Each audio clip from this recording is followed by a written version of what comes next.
그 대회장을 맡게 된 어떤 과정이나 뭐 그런 게 좀 있으실까요?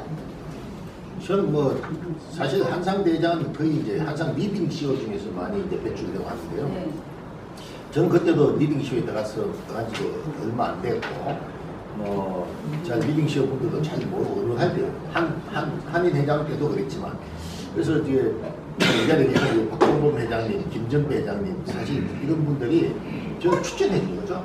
추천해서 제가 이제 뭐 돌아가신 분 임도재 회장님 이런 분들이 그 당시 베트남이 이제 좀 관심국가 신남방 정책의 관심국가고 이래서 베트남에서 안 맡으면 좋겠다. 이래서 베트남에 맡은 적이 없었으니까 이래서 제가 이제 한인 회장을 맡게 된 거죠. 나 여기 이분들 도와주셔서 하는 거죠. 시간이 없어서 마지막 챕터로 또 그 사이에 우리 이재구 회장, 김경덕 회장 오셨고 몇 분들 오셨는데 소개는 또 나중에 하는 걸로 하고요. 지난 5월 9일 날 우리 대통령 취임식을 했잖아요. 근데 그 전야 축하연에 회장님께서 그 전화 축하연 들었습니다. 어떤 특별한 이유가 있을까요? 참 이제 오해도 많이 받을 수 있는 소지가 있는데요. 왜냐하면 뭐 내가 특정 정당에 이렇게 뭐 척척대다 뭐 이런 이야기도 많이 듣고 있는데 사실은 저는 제 동포의 권익을 위해서는 여야를 남당하고 다 만나야죠. 저는 다 만나야 되고 대통령 초청 취임 전야 만찬도 사실은 우리가 이제 대통령을 모시려고 했지만 우리가 모신다고 모셔지는 건 아니지 않습니까? 대통령께서 어떤 이제 와주셔야 되는 거고. 처음에 할 때는 한 30분만 왔어요. 인사만 해줘도 우리한테는 좋겠다. 우리가 이야기할 수 있는 기회가 있으니까 동포청이나 우리가 당면한 문제들 있지 않습니까? 이런 것들 대통령께 직접 전할 수 있는 기회가 있으면 좋겠다. 그 전에 저는 이제 후보자 때 통인동에 이막 빌딩입니까? 거기 가서 제가 대통령을 사전에 후보자 때 만난 적이 있습니다. 만나서 한 40분간 대화도 나누고 다 동포 이야기죠. 동포청에 대한 이야기를 하고 그 만난 적이 있어서 그런 이야기를 하면서 그 다음에 이제 전 취임 전야 축하에는 여러 단체들이 많이 대통령 모시려고 우리뿐만 아니고 많이 준비를 다 해놓고 있었어요. 해놓고 있었는데 하루 전에 대통령 청와대 준비 대통령 인수위에서 전화가 왔는 게 대통령께서는 거기만 가서 참석해서 만찬까지 다 끝내고 여기서 다 끝내겠다. 이런 아주 획기적인 이야기를 해서 물론 정영수 회장님 제가 모시고 가서 같이 함께 했지만 거기에서 그런 전화가 와서 이게 얼마나 대단합니까?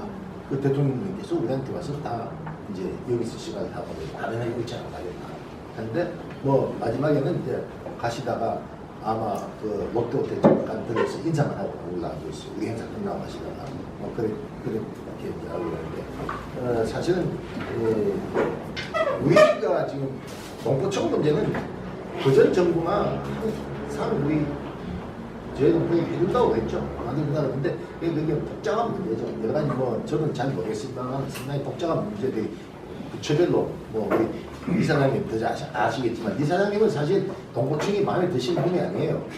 저 동포위원회를 항상 말씀하시는데 저도 동포위원회 이야기 하려고 하다가 너무 큰 것 같아서 일단 한 단계만 올라가고 그 다음 우리가 또 스텝 바이 스텝 이래 하자 이런 전략으로 저도 동포철 이야기 해볼까 하다가 알고 있는 게 듣고 있는 게 동포청만 듣고 있더라고. 그래서 동포청을 해달라고 했어. 그 회장님 그 자리에서 대통령께서 약속하셨지 않습니까? 동포청한테 문제 없으니까 그러면 하자고 우리한테 약속을 했던 사람. 근데 우리가 했을 때 있는 아니고요.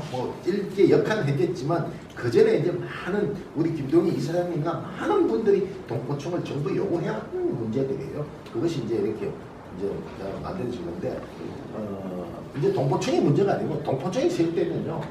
우리가 투표법을 좀 바꿔야 된다. 저는 우편 투표라도 해야 된다. 우리 지금 제 동포가 750만 그러지 않습니까? 보니까 오늘 735만 몇천 그러는데 750만 제 동포가 선거 투표권이 한 200만 표가 넘죠? 이사장님 250만 표 정도가 투표권이 있다고 합니다. 그러면요 경상북도 인구가 뭡니까? 240만밖에 안 돼요. 240만이 투표권이 240만 표가 있는 게 아니에요. 투표권 있으면 뭐 잘해야 뭐 100만 표나 될까? 안 그렇게 해서 애들 빼고 뭐 미승엽 빼면은 뭐 100, 반 잡아가지고 40만 표 있다고 크게 줍시다. 그러면 투표권 가진 사람만 해도 우리 경상북도 인구보다 우리가 더 많습니다. 근데 경상북도 예산이요 14조랍니다. 내가 베트남 오기 전에 이철우 지사님이 베트남에 와서 나는 9조인 줄 알았는데 9조 아니 거의 다 14조 됐어 이렇게 하더라고요. 이 14조인데 우리 제동포의 예산이 뭐냐 650억입니다. 뭐 대충 그렇다. 이 말이 됩니까? 예? 이게 말이 되냐고. 우리가 투표권 가진 사람이 250만 표인데 어떻게 경상북도 인구보다 투표권이 많은데 경상북도는 예산이 14조고 우리는 650억이 있냐 말이야. 이거는 정부가 제동포도 소중하게 여기고 국가의 소중한 자산으로 생각한다고는 말로는 하지만 실질적인 대우는 하는 게 아니다. 그렇다면 뭐가 문제가 있느냐?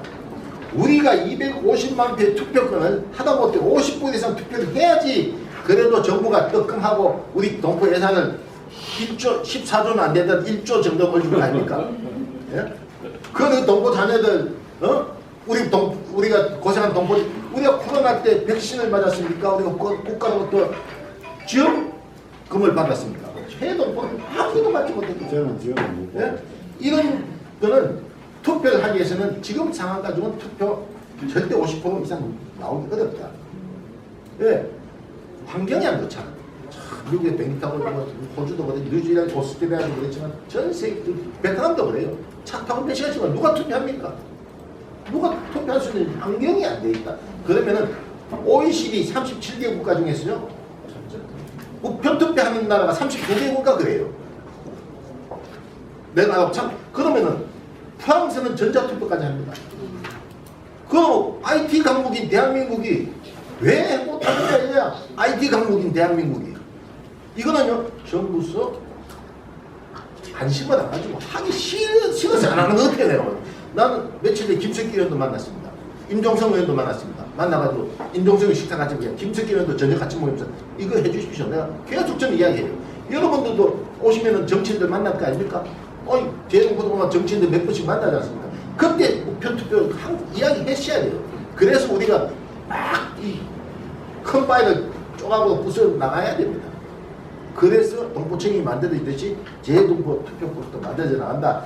우편투표가 전자투표가 어려우면은 우편투표조차 만들자. 그러면 250만이 50%만 해도 입주 예산 받아온다. 맞다.